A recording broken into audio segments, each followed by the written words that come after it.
Hello, time traveler. Are you looking for a place to rest after a long, exhausting day filled with worries and calculations? Do your shoulders feel heavy?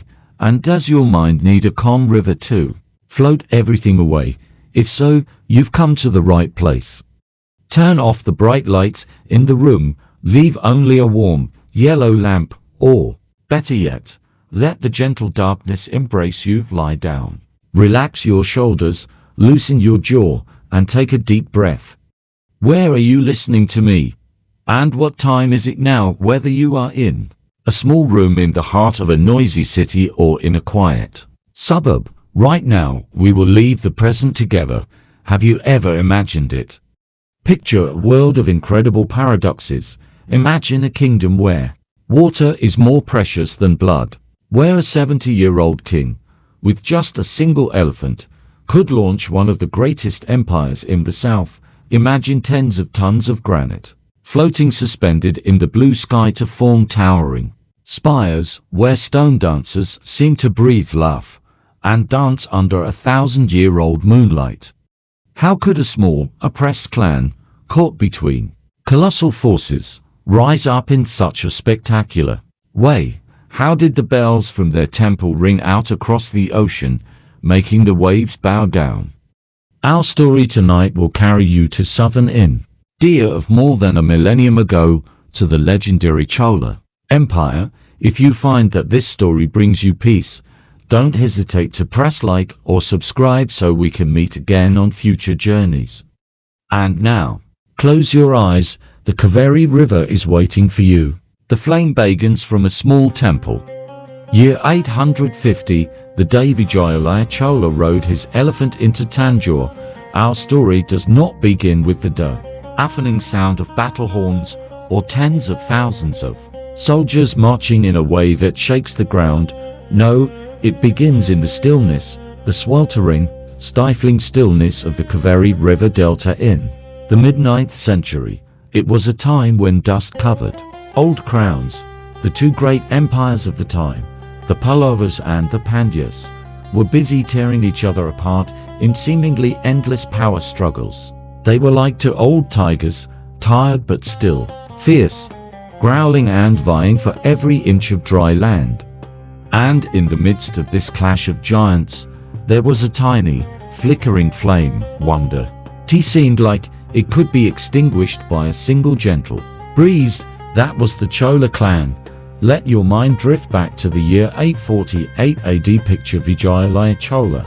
He was not a young prince with a handsome countenance and a shining sword. He was an old man. That year, Vijayalaya was close to 70. His skin was darkened by the tropical sun and wind, and his face was crisscrossed with wrinkles like dried-up water channels on a field in a drought.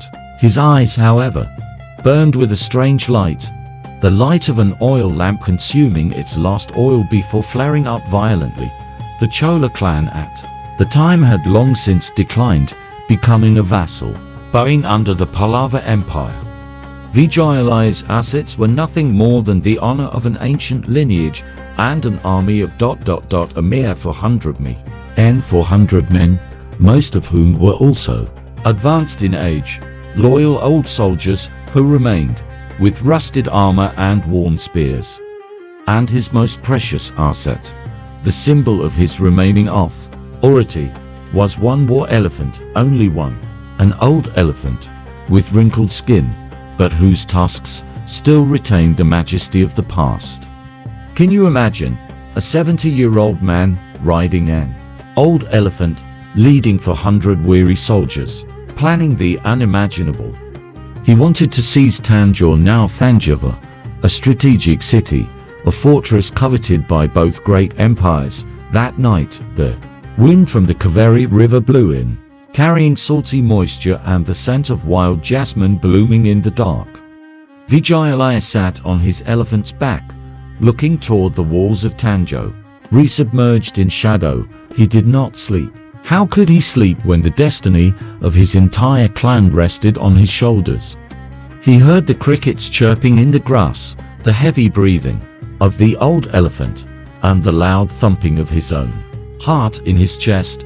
It was the moment of calm before the storm. A stillness full of paradox, and so, before the first rays of dawn could tint the horizon, when the mist still gently embraced the rice fields, Vijayalaya ordered the attack. There was no thunderous sound of battle drums. They moved in like ghosts. Those 400 soldiers advanced with unnerving silence and precision. They understood that this was not a war for land, but a war to reclaim the right to exist. Surprise was the sharpest weapon.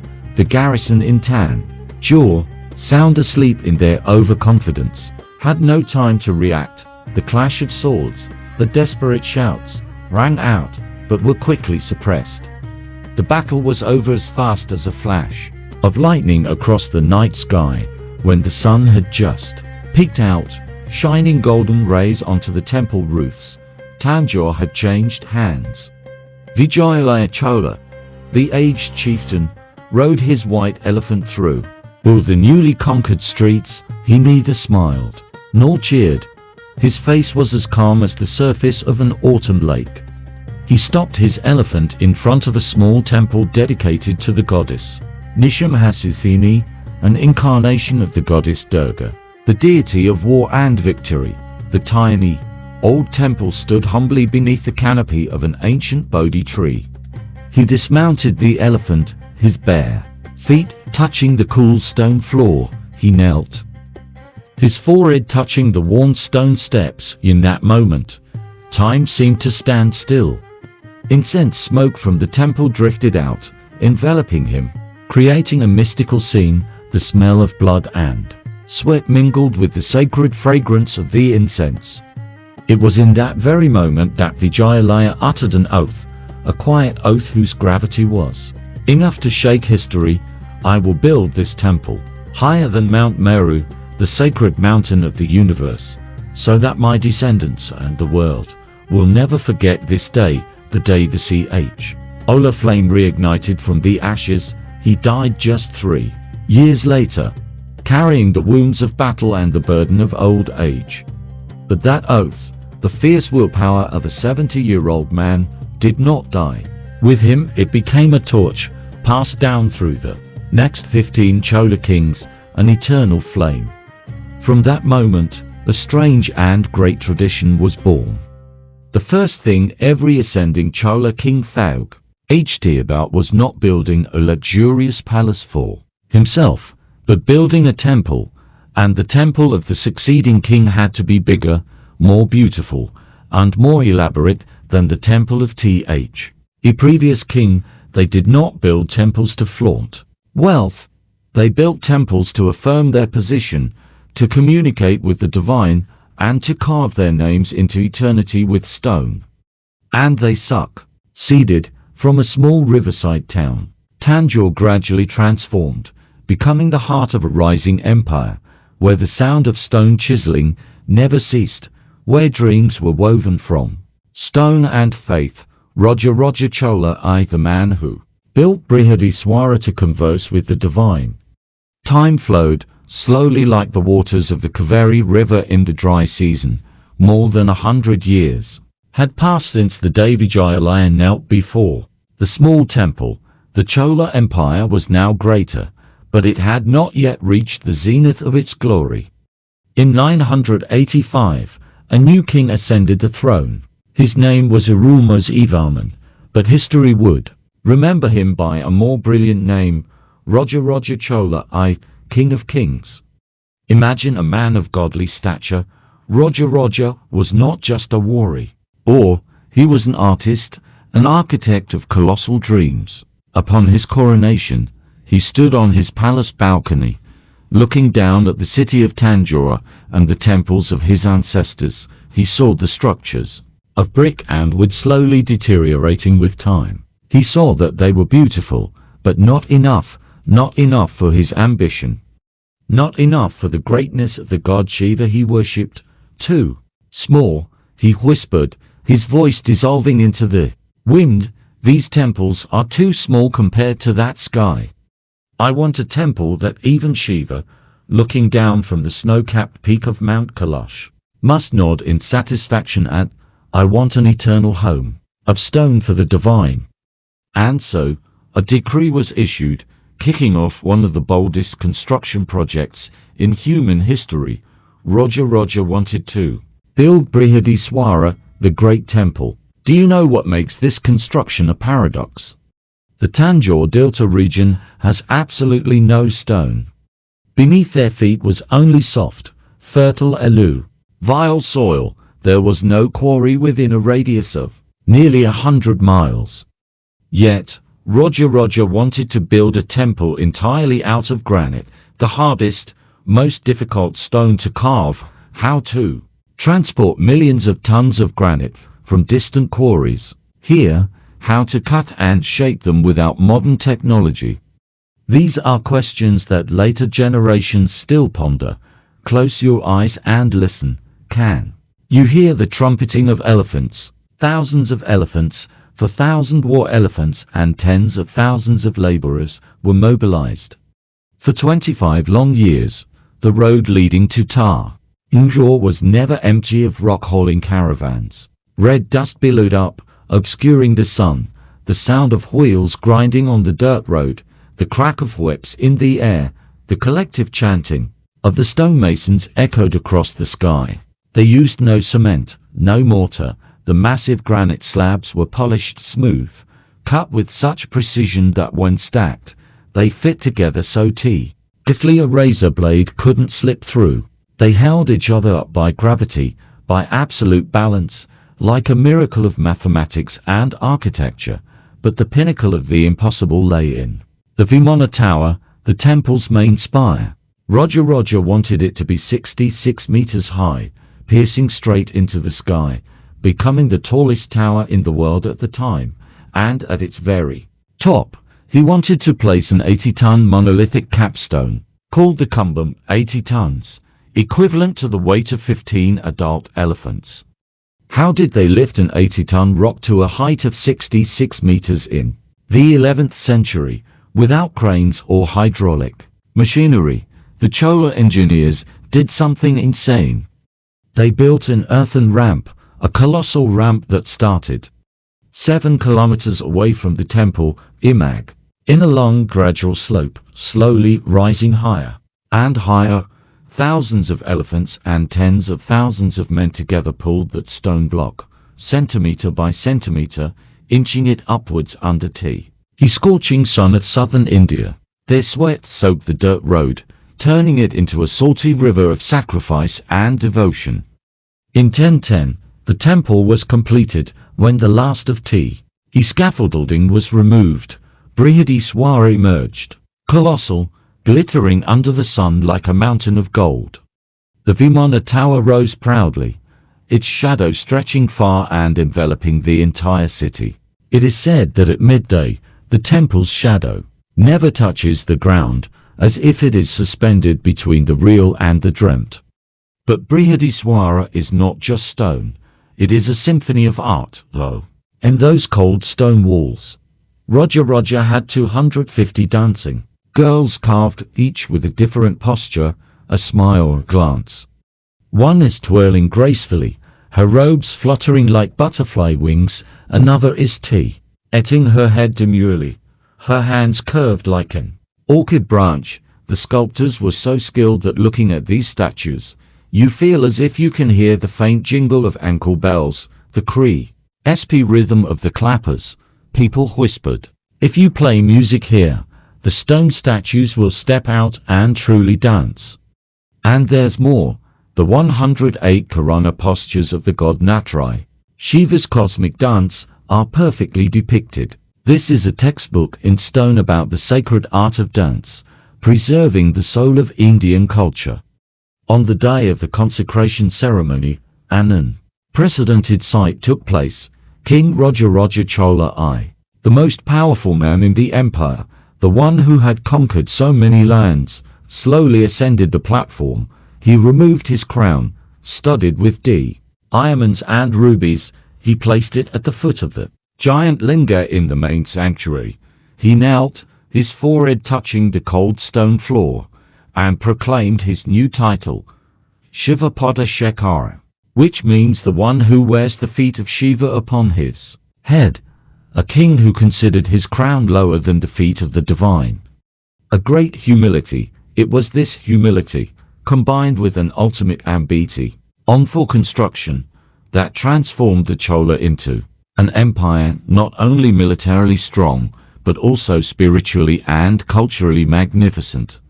Behind those marble walls, the accumulated scent of incense from 1,000 years still lingers. The light from flickering oil lamps casts shadows on the bas-reliefs, creating dances of darkness and light. That is where Rajaraja conversed with the divine, not with words, but with the language of stone and eternity, the irrigation system, the blood of the empire. But my friend, an empire cannot live only on temples and prayers. The divine can nourish the soul, but rice feeds the people. And in this hot southern land, water is life, the blood flowing in the empire's veins. The Cholas had a geographical paradox. They did not have the burning deserts like the Egyptians or Arabs, but neither did they have the perpetually flowing rivers like the Ganges in the north. They had the Kaveri River. This river was likened to a mother, but an erratic one. It was only full of water during the rainy season, which lasted about 4 months. For the remaining 8 months, the riverbed ran dry, leaving behind cracked, thirsty fields. How to feed a rapidly booming population. How to sustain a massive army and tens of thousands of temple builders without sufficient food. The Chola kings, with their genius intellect, recognized the problem early on. They understood that to rule the land, one must first control the water. And so, in parallel with building skyscraping temples, they began another silent war, the war against nature. They were not just warriors. They were brilliant hydraulic engineers. Imagine a colossal network, as complex as the circulatory system in the human body, spread across the delta. Veeranam Lake is a prime example of this. Greatness built in the 10th century. This artificial reservoir stretched for 16 kilometers. 16 kilometers, can you imagine? It was vast, like an inland sea. When the wind blew, the surface of the lake rippled, a deep blue color of hope. It was one of the largest ancient reservoirs in Asia. It was not just a lake, it was an engineering marvel. But the Cholas did not build just one large lake, they built thousands. Small reservoirs, called Eri, sprang up everywhere like mirrors reflecting the sky. Every village had its own. When Eri, managed democratically and strictly by the village council, and connecting all these reservoirs was a dense network of canals. Historians estimate that the total length of Chola-era underground and surface canals reached 40,000 kilometers. This number is staggering. It is twice the length of the modern Suez Canal, and all of it was dug by hand, by human labor, with oud hose and shovels. Water from the Kaveri River during the flood season was channeled into large canals, then split into smaller branches, flowing into each reservoir, each field. They designed intelligent sluice gates, called Kumizi Thumu, capable of filtering silt and regulating water flow with astonishing precision. As a result, water was never wasted. What was the result of this grand undertaking? It was the green miracle. From a dry land that could only yield one uncertain rice crop, the Kaveri Delta became the most fertile rice bowl in the world. They cultivated even for rice crops a year. Rice filled the granaries, golden and fragrant with the smell of sun. The empire's population soared from 3 million to 15 million people in just 200 years, a population explosion that did not result in famine, thanks to the cleverly managed blood of water. A single Chola harvest could feed the entire island of Sri Lanka and the Maldives combined. The wealth from rice provided a solid foundation for every other ambition. Without this irrigation system, there would be no Brihadeeswara Temple. Without the rice, There would be no powerful armies standing by for the vast rice fields swaying like ocean waves. The Chola farmers could smile. They knew that even in a drought, water would still flow from the underground canals, bringing life and the king's patronage. The gentle gurgle of water in the irrigation ditches became the most tranquil music, lulling an entire vast region to peaceful sleep. Dear friend, so we have completed the first stage of our journey back through time, from the 70-year-old Vijayalaya with his oath before a small temple, to the grand ambition of Rajaraja with his stone temple reaching the blue sky, and the irrigation network that turned barren land into gold. The Chola clan achieved the impossible. They transformed South India into the wealthiest, most populous, and most devout empire on the subcontinent. They conquered land, conquered the divine, and conquered the water. But listen a little closer. Do you hear that sound? Besides the ringing of temple bells, besides the flowing water in the canals, there is another sound echoing. A rustle deep, full of invitation. It is the sound of the ocean waves. The Chola king stood atop the Brihadeeswara Tower, gazing into the distance. The land was under their feet, but ahead, the immense ocean remained a challenging mystery. The sea, with its watery silk roads and the treasures of the distant Orient, was calling the call. Their empire was ready for an even greater transformation. They would not only be kings of the land, they would become tyrants of the ocean. But how did they do it? How did people accustomed to riding elephants build colossal ships, crossing the stormy Bay of Bengal to strike fear into all of Southeast Asia? The story of the Devil's Fleet and the epic conquests on the high seas will be told in the next part. Tonight, let the image of the Brihadeeswara Temple glowing under the moonlight and the peaceful sound of the Kaveri River water guide you into sleep. Dream of flying stones and life-giving rivers. I wish you a good night's sleep and dreams steeped in legend. See you again when the Chola ship weighs anchor and sails out. Are you asleep yet? Or is the gentle lapping of the ocean waves from the end of the last part still soothing your mind, keeping you suspended on the boundary between awake and dreaming? If your eyes are tired, just keep them closed. Don't try to remember numbers or hard to read names. Let my voice be your guide, like a lighthouse sweeping its beam across the immense darkness. In the last part, we left behind the heavily laden rice fields and the sky-reaching stone temples of the mainland. Tonight, the wind has changed direction. Can you smell it? The sharp scent of salt, the pungent smell of wood race in, and the fragrance of new, unfamiliar horizons. Take a deep breath. The air tonight is humid and carries the breath of the ocean.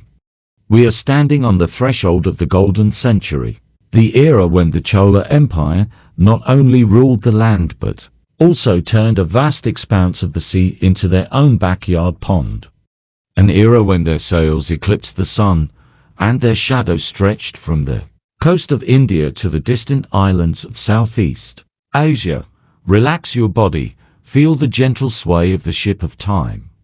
Let's weigh anchor, the golden century, when Chola made the Indian Ocean its backyard pond. Rajendra Chola I, the man who defeated 14 kingdoms in 1 year. If Rajaraja Chola I, the great father, was the stable mountain, then his son, Rajendra Chola I, was the months. Ferocious storm of the ocean. In 1014, Rajendra formally received the crown from his father. He stood on the Coromandel coast, where the waves of the Bay of Bengal ceaselessly beat against the white sand for 1,000 years, but his gaze did not stop at the horizon. He looked right through it. It is said that on the day of his coronation, Rajendra unrolled a gigantic deerskin map onto a marble table. He pointed north, toward the perpetually snow-capped peaks of the Himalayas, and said, "That is the dwelling place of the gods." Then he pointed east, toward the vast sea, and "That is the dwelling place of wealth." An ordinary king would choose safety. But Rajendra chose both. He told his generals, "The north is blocked by high mountains. The south is cut off by the vast sea. I will conquer B. Oath. I want the Chola war elephants to drink the water of the Ganges, and the Chola warships to anchor in the land of spices." And so, in 1023, the ancient world witnessed an unprecedented sight. A military paradox that would stun historians later on. Rajendra launched the largest military expedition in Indian history. Imagine the shaking of the land and the sea. 500 war elephants, 100,000 elite infantry, and 300 massive warships. The craziest thing was not the number of soldiers, but the act of taking elephants to sea. Can you imagine? Tons of elephants, accustomed only to the jungle and hard ground, were loaded onto rocking wooden ships, drifting across the ocean for months.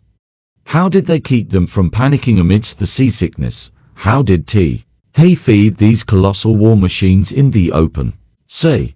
That was the secret of the Chola elephant trainers, who whispered the lullabies of the jungle into the elephants' ears right in the roar of the storm. In just a short years, from 1023 to 1025, that army swept across the map like a whirlwind.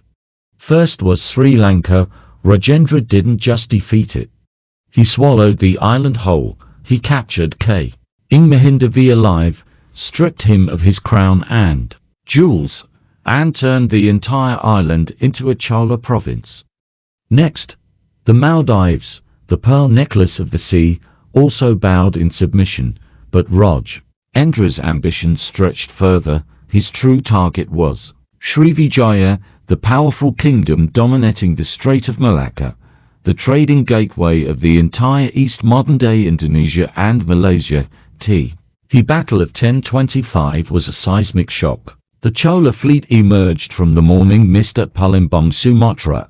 Like monsters rising from the seabed, the king of Srivijaya, Sanggrama Vijayatu, in government, had not even grasped what was happening. Before his palace was surrounded, the Cholas did not fight to settle the land. They fought to make a statement. They plundered treasures, threw open the seaports, and forced every merchant ship passing through the Strait of Malacca to remember, this sea now has a new master. Within 1 year, Rajendra defeated 14 large and small kingdoms along the Southeast Asian coast, Kadaram, modern-day Kedah, Malaysia, Panay, Sumatra, Malaya, Iwur. Names that were once glorious fell one after another at his feet.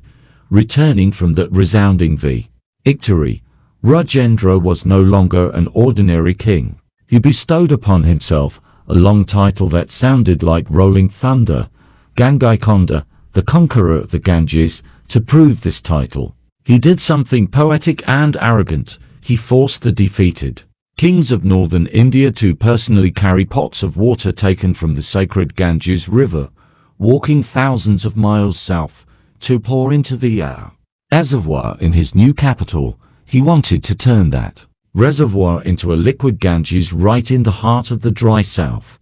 For Rajendra, innumerable as the sands of the Ganges, was not an idiom. It was a reality he held in the palm of his hand. The Chola fleet, teakwood monsters. But my friend, how could Rajendra carry out those transoceanic conquests? The answer lies in the teakwood monsters anchored in the harbors. The Chola fleet, from the 9th to the 13th century, was considered the strongest and most feared naval power in the Indian Ocean. Arabs, the most seasoned merchants of the sea, when mentioning Chola ships, referred to them with awe. Shini min Hind, devils from India. Close your eyes and imagine you are standing on the harbor of Nagapat, Ainam. Before you is a Chola battleship. It is unlike any ship you've ever seen in movies. It was up to 70 meters long. Imagine the length of almost an entire modern football field, but made entirely of wood. The wood used was teak and old jackfruit wood types of wood as hard as rock, immune to termites, and that became even tougher when soaked in seawater. Chola shipbuilders did not use iron nails, as they believed the magnetism of iron would misalign the compass and the nails would rust. Instead, they used the technique of sewing the wood with ropes made from coconut fiber, sealed with pine race, mixed with fish oil. This technique gave the ship miraculous elasticity. It could bend and yield to fierce waves instead of breaking like ships built with rigid nails.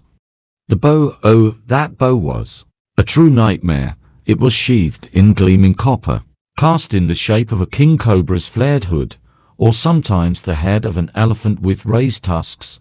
As the ship sliced through the water, it looked like a beast lunging at its prey. On the deck, 1,500 people were crowded.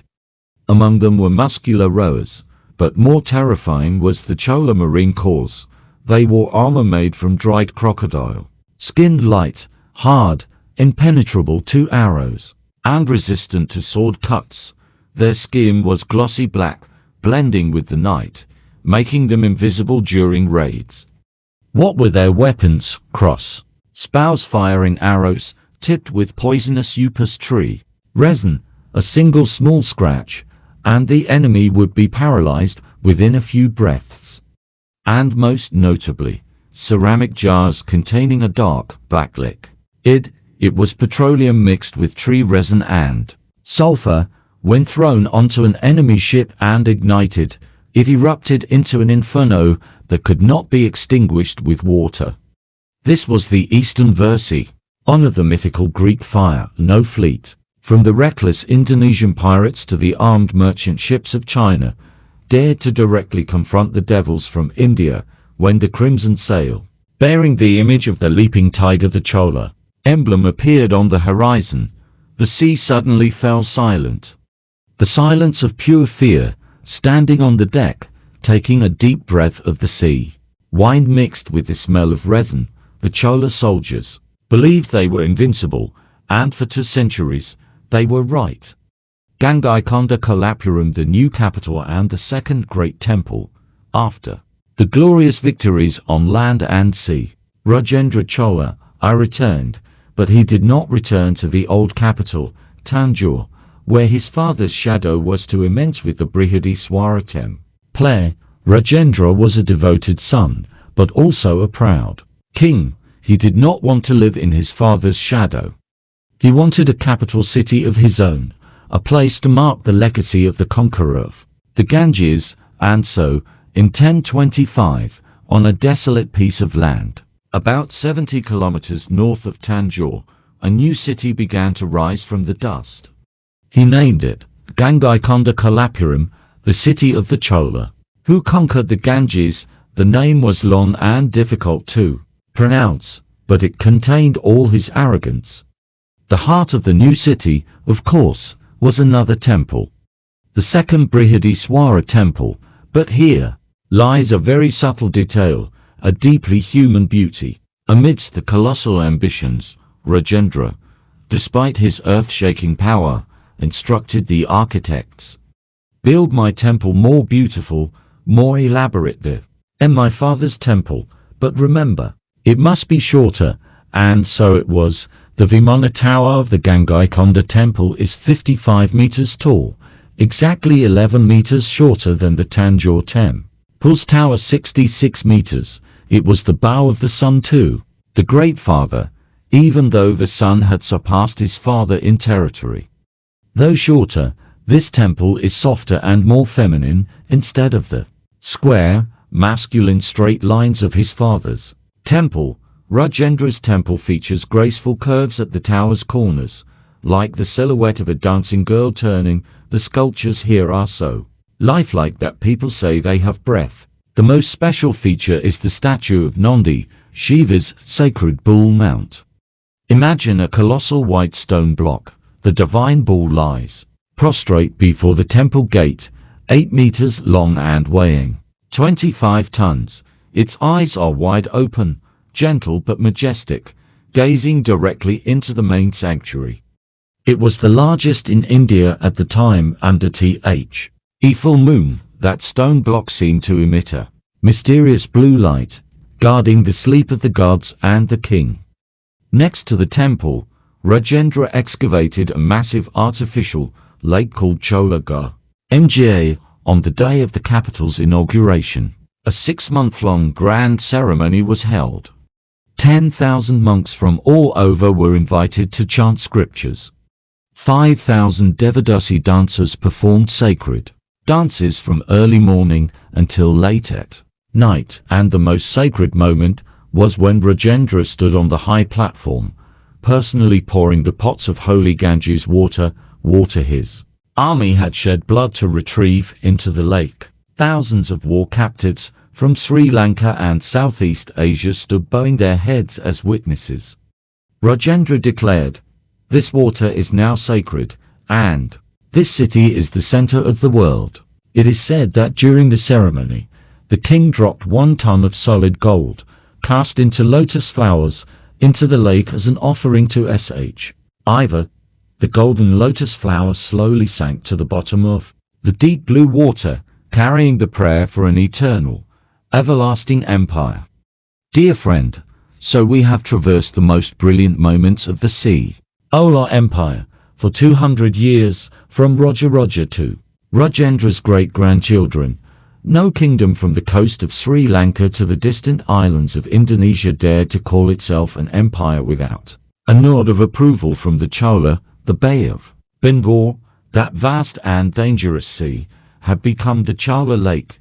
They controlled the flow of goods, spices, silk, and brocade. They conquered, not just with swords and monster ships. They conquered with temples, with irrigation systems, with gold, and with an ironclad belief that they were the earthly manifestation of the god Vishnu. But. There is a harsh law of history that no empire can escape. The sun that reaches its zenith must also set. The flame that burns brightest is the one about to go out. Excessive prosperity is sometimes the seed of decline. When the golden lotus flowers lay dormant at the bottom of the Chola Lake, when the teak ships began to rot in the harbors, and when the aging sculptors died without worthy successors. The darkness began to creep in the next and final part of tonight's journey. We will witness the twilight of the gods. A tragic ending, deeply melancholic yet infinitely beautiful. An empire that chose to die with honor rather than live in shame. Are you still awake? Or has sleep begun to weigh down your eyelids? If you still want to know how the Chola flame will be extinguished in the river of history, just lie still. I will return shortly to tell you about the final days, when the sound of the Kaveri river flowing past the temples became silent. I wish you relaxation, and let your mind drift gently like a leaf on the surface of the legendary Chola Lake. The night is late now. Perhaps outside your window, all things have fallen into deep sleep. The streets are deserted, the lights have dimmed, and only the sound of the night wind whispers through the cracks in the door, murmuring ancient stories. Do your eyelids feel heavy yet, or is your mind still anchored somewhere on those mighty teakwood ships in the Bay of Bengal that we just left? If you are still awake, smooth your pillow, pull the warm blanket up to your shoulders, covering your cold feet. Let your breathing slow down, steady like the tide receding on a late afternoon. We have journeyed together through the glorious dawn of the beginning. With old man Vijayalaya, we bathed in the blazing midday sun of the golden century with the ocean-conquering fleet. And now, the sky is slowly turning a deep violet. The last fiery red clouds are burning in the west, signaling an end. But my friend, in history as in dreams, twilight is sometimes the most beautiful, most magnificent, and most haunting moment, because only in the imminent darkness do the oil lamps truly shine, and the stone legacies emerge in their eternal solemnity. Take a deep breath, smell the scent of ashes, of faded jasmine, and the intense fragrance of alluvium. We are entering the final part of the story, the decline of a great empire, twilight in fire and water. 1216 to 1279. The Last Kings and the Rise of the Pandyas. There is an old saying, what is built with the sword will be kept by the sword, but what is built with faith will live forever in stone. The Chola Empire had both, but time, the most brutal enemy of all dynasties, finally knocked on the door. Let the timeline flow to the year 1216. Ascending the throne at this time was Kulathunaga Chola III. He was a talented king, a true artist. If he had been born in his father's time, he might have been a legend, but fate placed him in the late afternoon of his lineage. Kulathunaga III was the last king who still possessed the strength and resources to build a great temple, the Vijayalaya Temple. That temple is still beautiful, still exquisite, but if you look closely, you will see invisible cracks in the empire's foundation. The treasury as depleted after hundreds of years of construction and warfare. The farmers of the Kaveri Delta were weary of taxes. And most importantly, the old enemies were rising to the south. The Pandya king, the old tiger that the Cholas had defeated and humiliated for 3 centuries, had awakened. They nursed their grudge through generations, waiting for the opportunity like a patient predator in the bushes. To the north, the Hoysala and Kakatiya dynasties also began to cast covetous glances. Old allies turned their backs, and loyal vassals began to revolt. The atmosphere in the splendid palace at Gangaikonda Kolapuram became stifling. The marble corridors that once echoed with the laughter of dancers were now filled with whispers of schemes and suspicion. The music at the banquets still played, but it carried a melancholic tone, foreshadowing an approaching storm, and that storm arrived in 1260. The Pandya king at that time was Jatavarman Sundara Pandyan, a name that sounded like rolling thunder. He was no ordinary king. He was the wrath of history descending upon the Chola house. The Chola and Hoysala alliance, in a final desperate attempt, lined up for battle against the Pandya forces.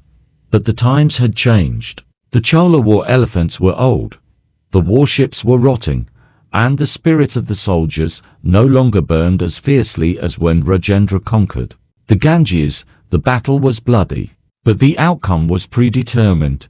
The Pandya army poured into Tanjore like a flood. They did not destroy the Brihadeeswara Temple, for they were also devout Hindus, but they stole the pride of the Cholas. The banner bearing the leaping tiger was brought down, replaced by the twin fish banner of the Pandya house. But the true tragedy, the months' sorrowful ending, fell upon the last king, Rajendra Chola III. Imagine him, bearing the name of the greatest emperor. Rajendra III was born with the expectation of restoring the glory of his ancestors. He fought, he struggled throughout his 20-year reign, but he was like a man trying to bail water from a sinking boat in the middle of the ocean. In 1279, the final battle ended. There was no tragic Johar ritual mass self-immolation, like the Rajput warriors of the north. There was no spectacular escape to the open sea. Rajendra Chola III was captured alive. He was not killed immediately. The fate reserved for him was crueler than death. He was placed under house arrest in his own palace, or perhaps in some small, secluded fortress. The king of an empire that once ruled the entire ocean, that once forced 14 kingdoms to kneel, now only commanded for cold stone walls. He died in captivity in 1280. No one knows exactly how he died, perhaps from illness, perhaps from old age, or perhaps, and this is the most painful of all, he died of a broken heart. When Rajendra III drew his last breath, there was no clap of thunder, no comet streaking across the night sky. There was only silence. A heavy silence descended upon the Kaveri River Delta. The Chola Empire, the brilliant flame that burned brightly for 430 years, was extinguished like a candle in the wind. The Kaveri River still flows, calmly and indifferently, carrying alluvium to nurture the fields, slowly burying the footprints of the old armies. 500 years forgotten beneath the alluvial mud. And you believe it, an empire that was once so magnificent, so wealthy that gold and silver were measured by weight, could disappear from human memory so quickly. From 1280 until the 1800s, over 500 long years, the name Chola seemed to evaporate from history books.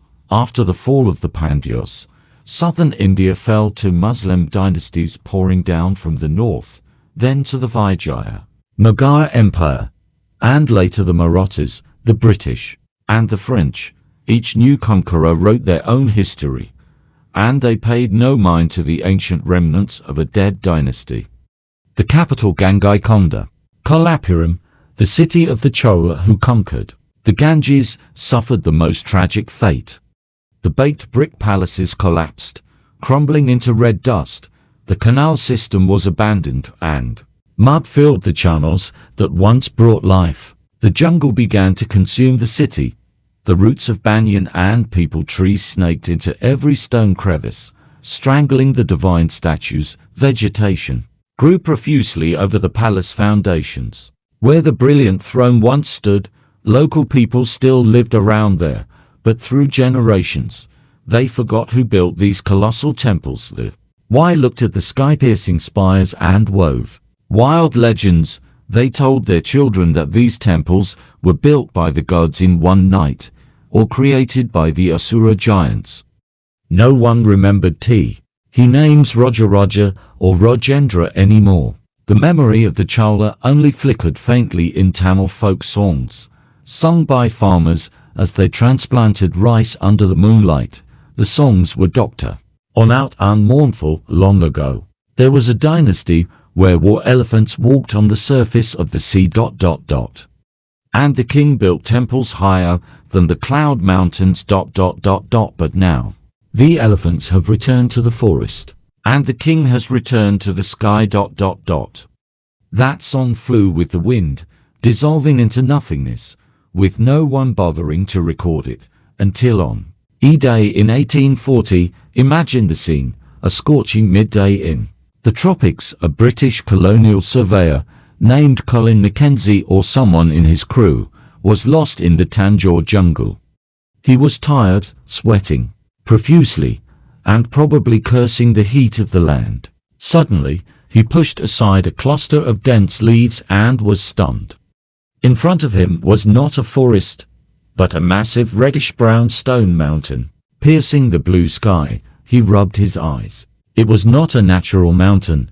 It was the Vimana Tower of the Brihadeeswara Temple. It stood there majestic, silent, defying time although abandoned, and covered in moss. Its magnificent beauty made the Western man fall to his knees. In his survey diary, lines filled with astonishment were found.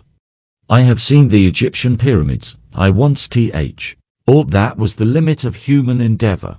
But I was wrong. In the middle of this forgotten jungle, someone, 1,000 years ago, stacked colossal stones up to the clouds without cement. Who were they, and why does the world not know of them? That was the moment the Chola were awakened after 500 years of sleep. Archaeologists began to flock there. They scraped away the moss.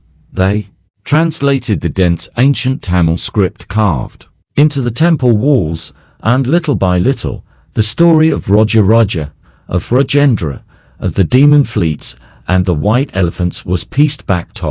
The empire died, but its soul, hidden in stone, survived the long night of oblivion. The legacy still breathes in the monsoon wind.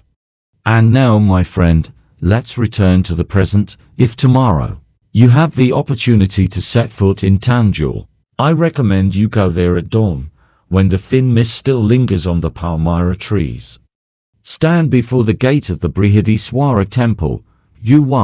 Lines see a miracle of light when the first ray of the rising sun touches the spire's peak.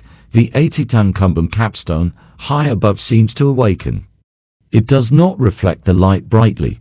It absorbs the sunlight, then radiates a gentle, warm, golden glow, as if the stone itself is shining from within. The locals call it the smile of Shiva. Walk barefoot onto the granite floor, you will feel the coolness of history seeping into your skin. Walk along the long, dimly lit corridors, where hundreds of dancing statues are still dancing in silence. It is said that these temples are still breathing, not literally, but to the rhythm of the wind. The Chola architecture is so subtle that when the monsoon wind blows through the crevices and corridors, it creates different resonant sounds. If you close your eyes and press your ear against the rough stone walls, amidst the whistling wind, you can hear the sounds of the past echoing back.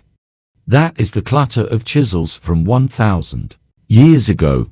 That is the trumpeting of elephants dragging the stones up the 7-kilometer-long ramp.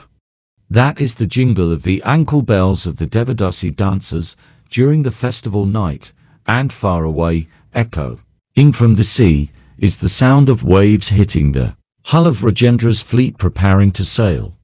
The Chola temples are not dead museums, they are time machines. They are still alive, still functional, still the place where people come to pray every day.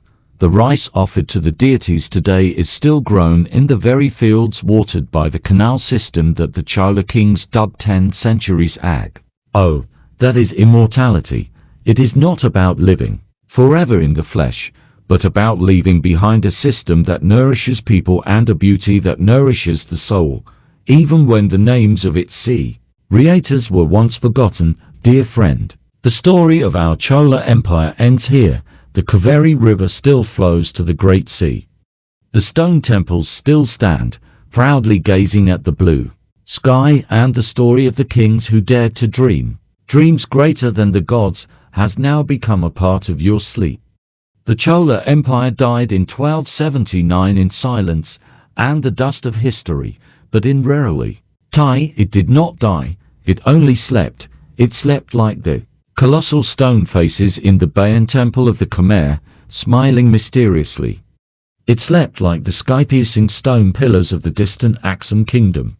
In Africa. It slept to wait for a day when one of us would dare to dream again, dare to be crazy, dare to believe they can move mountains and fill seas, and dare to hoist sails toward unknown horizons. And every time the monsoon wind blows through the Tanjore Valley, rustling the green banana leaves, one can still hear the whisper from the stone echoing, "We were once the flower, me of the south," and that flame never went out. It is only being kept alive beneath the ashes, waiting for a wine to flare up again. Now, relax completely, let the gentle darkness embrace you. Like the arms of the mother Kaveri River, let the worries of today dissolve like sea foam. Sleep well.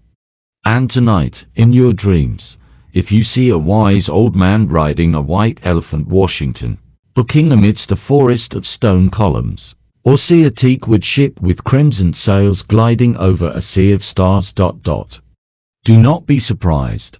That is merely King Rajaraja and Rajendra visiting your dreams, to remind you there are empires that do not need to live by land, they live by stone, by water, and by the great dreams of humanity. I wish you a peaceful night.